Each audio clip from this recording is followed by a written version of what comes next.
Okay, no fancy intro.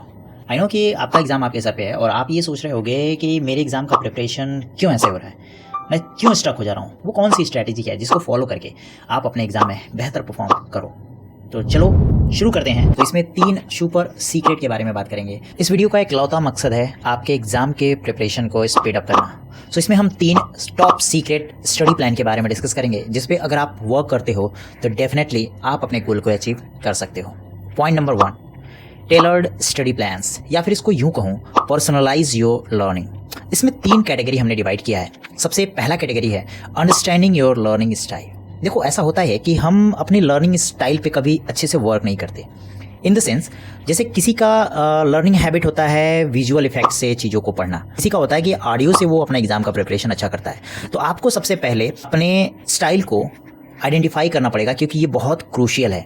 अगर आप अपने टेक्निक को या फिर टूल्स को आइडेंटिफाई कर लेते हो तो आप अपने एग्जाम का प्रिपरेशन जो है वो मैक्सिमाइज कर सकते हो, जिससे आपका रिटेंशन जो होगा वो मैक्सिमम होगा।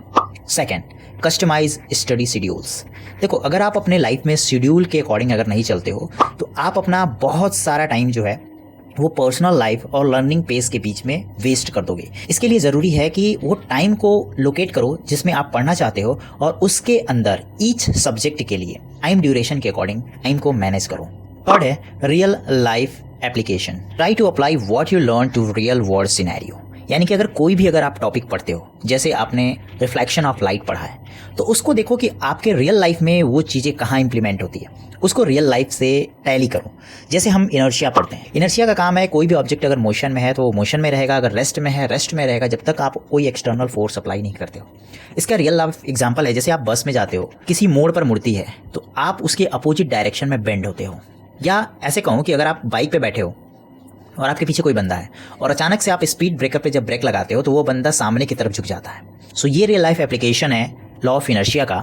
अगर आपने टॉपिक को अपने रियल लाइफ सिनेरियो से रिलेट करके पढ़ते हो तो आपका वो टॉपिक जो है वो काफ़ी अच्छे तरीके से तैयार हो जाएगा और वो लंबे टाइम तक याद रहेगा, कभी भूलेगा नहीं। सेकेंड पॉइंट है इनोवेटिव लर्निंग टेक्निक। इसमें भी हमने 3 सब टॉपिक को रखा है। सबसे पहले active recall and spaced repetition. ये साइंटिफिकली बेस्ड टेक्निक है जिसमें आपके नॉलेज की टेस्टिंग की जाती है, लाइक फ्लैश कार्ड या फिर प्रैक्टिस क्विज से। इसमें आपके सब्जेक्ट को स्पेसिफिक टाइम इंटरवल के बाद से रिकॉल करना पड़ता है, जो आपके मेमोरी को एनहेंस करता है और बेटर अंडरस्टैंडिंग बिल्ड करता है। सेकेंड है माइंड मैपिंग। ये एक विजुअल टूल्स है जो आपके इन्फॉर्मेशन को ऑर्गेनाइज करता है, तो आपके कॉन्सेप्ट और ब्रेन स्टॉर्मिंग आइडियाज को एक दूसरे से कनेक्ट कर सके। माइंड मैप एक पर्टिकुलर यूजफुल टूल है जिससे आप किसी भी पर्टिकुलर सब्जेक्ट के पर्टिकुलर टॉपिक को, जो कितना भी कॉम्प्लिकेटेड क्यों ना हो, आप with in the minute recall कर सकते हो। थर्ड है ग्रुप स्टडी सेशन। अगर आप फ्रेंड्स के साथ ग्रुप स्टडी करते हो तो आप एक दिन पहले ही डिफिकल्ट टॉपिक को आइडेंटिफाई कर लो और सामने वाले ग्रुप के मेंबर से भी सेम चीज़ें करने को कहो। आप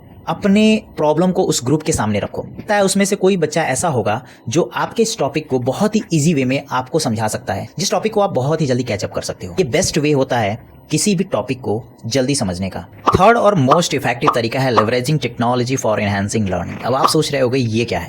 इसके अंदर भी मैंने 3 कैटेगरी रखा है। पहला एजुकेशनल ऐप एंड प्लेटफॉर्म। जो एजुकेशनल ऐप एंड प्लेटफॉर्म है लाइक यूट्यूब, आप इसका यूज़ कर सकते हो किसी स्पेसिफिक टॉपिक को समझने के लिए। जैसे सपोज दैट आपको मैथ में अरिथमेटिक प्रोग्रेशन पढ़ना है, यानी कि समानांतर श्रेणी पढ़ना है। अगर आपको वो समझ में नहीं आता, आप उस पर्टिकुलर टॉपिक को डायरेक्ट यूट्यूब पे टाइप करके समझ सकते हो और वो 5 से 7 मिनट के अंदर विद एग्जाम्पल आपको समझ में आ जाएगा। दूसरा है ऑनलाइन रिसोर्सेज एंड कोर्सेज। अगर आपने पहले से ऑनलाइन रिसोर्सेज परचेज कर रखा है तो आप उसकी भी हेल्प ले सकते हो, वरना ये वाला पॉइंट जो है वो आपके लिए नहीं है। थर्ड है digital note taking and organisation. देखो, इसमें 2 कैटेगरी आती है। पहला ये होता है कि आप अगर कोई टॉपिक को पढ़ते हो तो आप कोशिश करो कि उस चीज़ को अपने ही वॉइस में रिकॉर्ड करके रिवीजन के टाइम में उस चीज़ को लिसन करो, उस चीज़ को सुनो। आपकी अपनी वॉइस होगी तो वो पर्टिकुलर टाइम इंटरवल के अंदर आपके दिमाग में बैठ जाएगा। और दूसरा ये है कि जो आप चैप्टर को पढ़ते हो तो इंपॉर्टेंट टॉपिक को रिकॉर्ड करके ऑडियो टू टेक्स्ट में कन्वर्ट करके उसका शॉर्ट नोट बना सकते हो। नोट्स बनाने में बहुत ज़्यादा टाइम चला जाता है, इवन शॉर्ट नोट बनाने में ही। तो अगर आप उसको बोल के रिकॉर्ड कर सकते हो या फिर उसको ऑडियो टू टेक्स्ट में कन्वर्ट कर सकते हो तो ये बेस्ट वे होता है आपके टॉपिक को रिवाइज करने का। तो ये जितने भी टॉपिक था ये मैंने आपको साइंटिफिक पर्सपेक्टिव से आपके सामने रखा है। आप इसका इस्तेमाल करके आप अपने एग्जाम में बेहतर परफॉर्म कर सकते हो।